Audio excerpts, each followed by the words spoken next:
नमस्कार, मैं डॉक्टर प्रतीक पोद्दार, गैस्ट्रोएंटरोलॉजिस्ट और लिवर स्पेशलिस्ट। आज हम बात करेंगे कब्ज़ के बारे में। कॉन्स्टिपेशन क्या है, कब्ज़ क्या है, क्यों होता है ये, और इसके साथ हमको क्यों जीना है। दुनिया में बहुत सारे लोग कब्ज़ और कॉन्स्टिपेशन से जी रहे हैं। रोज़ हर सुबह वो तकलीफ़ पा रहे हैं इसी बीमारी के साथ। बहुत लोग तो ऐसे हो गए हैं कि उनको ये बीमारी लगती ही नहीं है, लगता है ये जीवन शैली का नॉर्मल पार्ट, एक ज़िंदगी का एक पार्ट बन गई है। बट इसके साथ जीना ज़रूरी नहीं है हमारे लिए। इसको हम लोग हर समय हर तरीके से कंट्रोल कर सकते हैं। कॉन्स्टिपेशन क्यों होता है और कब बोलते हैं कॉन्स्टिपेशन, समझना ये ज़रूरी है कि हर आदमी को जिसको 2 दिन में एक बार मोशंस हो या 2 दिन में एक बार पायखाना जाना हो, वो कॉन्स्टिपेशन नहीं होता। कॉन्स्टिपेशन दिन में 3 बार से लेकर 3 दिन में एक बार स्टूल अगर किसी को हो, वो भी कॉन्स्टिपेशन नहीं है। कॉन्स्टिपेशन हम तब बोलेंगे, कब्ज़ हम तब बोलेंगे जब पायखाना करने में, लैट्रिन करने में कठिनाई हो। जब स्टूल में कठिनाई होती है, डिफ़िकल्टी होती है, निकलने में डिफ़िकल्टी होती है, या फिर उसमें ज़ोर लगाना पड़े, उसको हम कॉन्स्टिपेशन बोलते हैं। या फिर जैसे आप मोशंस करते थे वैसे मोशंस आपको अभी नहीं हो रहे हैं। तो ये क्यों होता है? देखिए, कारण बहुत हैं, बट सबसे इंपॉर्टेंट है मैक्सिमम केसेस में अपनी ही आंतों के अंदर कारण होता है।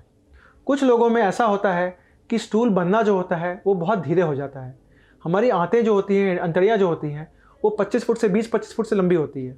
तो उसके अंदर कभी कभी मूवमेंट जो उसकी होती है, उसकी जो बढ़त होती है बहुत स्लो हो जाती है। तब क्या होता है, जो स्टूल होता है वो धीरे धीरे निकलता है, धीरे धीरे उतरता है, जिसके कारण कॉन्स्टिपेशन हो जाता है। दूसरे कुछ तरह के लोग होते हैं जिनका पायखाना, लैट्रिन ठीक से बन तो रही है, बट वो नीचे आके जमा हो जा रही है। जमा होने के कारण वो जब निकालने की कोशिश करते हैं, वो ठीक से नीचे से निकल नहीं पाती है। ऐसा क्यों है? हम जब बचपन में पढ़ना लिखना सीखते हैं तो ये स्टूल करना भी एक हम सीखते हैं। ये एक सी चीज़ होती है जिसको हमको सीखना पड़ता है, बट कभी कभी उम्र के साथ हम भूल जाते हैं। इस भूलने के कारण हमें कॉन्स्टिपेशन हो जाता है। कुछ केसेस में और काफ़ी कारणों से कॉन्स्टिपेशन होता है। कुछ दवाइयों से कॉन्स्टिपेशन हो सकता है, या फिर ऐसा हो सकता है कि अंदर कोई ट्यूमर हो, कोई कैंसर हो, या फिर आंतें सिकुड़ गई हों, तो भी हमें कॉन्स्टिपेशन हो सकती है। इस कॉन्स्टिपेशन का इलाज क्या है? देखिए, मोस्ट केसेस में अगर हम थोड़ी अपनी जीवन शैली को चेंज करें तो ये कॉन्स्टिपेशन को हम कंट्रोल कर सकेंगे। पानी ठीक मात्रा में पीना, सही एक्सरसाइज, हर दिन एक्सरसाइज करना, साथ साथ में सही टाइम पे उठना, सोना, अच्छी ज़िंदगी मेंटेन करना, स्ट्रेस कम लेना, इन सब से आप देखेंगे कॉन्स्टिपेशन काफ़ी हद तक कंट्रोल की जा सकती है।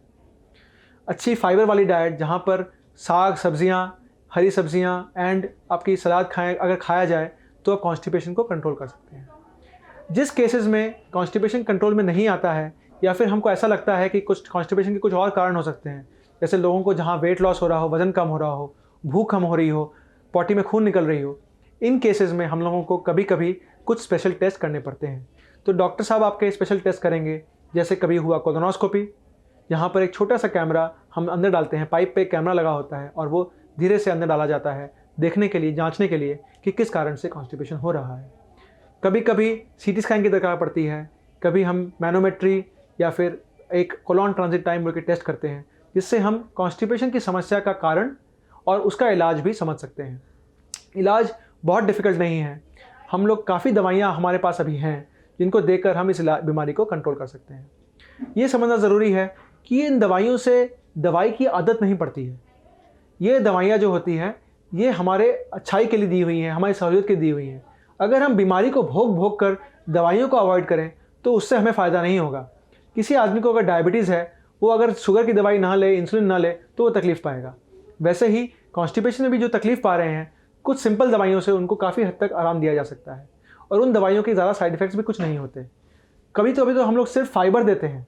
जो फाइबर आपको खाने में नहीं मिल पा रहा है वो दवाइयों के माध्यम से दिया जाता है। कभी कभी कुछ ऐसी चीज़ें दी जाती हैं जो खाली इंटेस्टाइन के अंदर, आंतों के अंदर में पानी को खींच लेते हैं और उसके कारण आपके स्टूल नरम हो जाते हैं। तो दवाइयों से न डरते हुए इसका इलाज ठीक समय पर होना चाहिए। जहाँ पर आपको लगे कुछ अलग बीमारी है, जहाँ हमें लगता है कुछ अलग बीमारी है, तो उसका इलाज भी हम लोग सही ढंग से कर देते हैं, तो काफ़ी पेशेंट आराम पा जाते हैं। समझना ये ज़रूरी है कि आपको कॉन्स्टिपेशन के साथ जीने की कोई ज़रूरत नहीं है, आपको उसके ऊपर फतह करनी है। नमस्कार।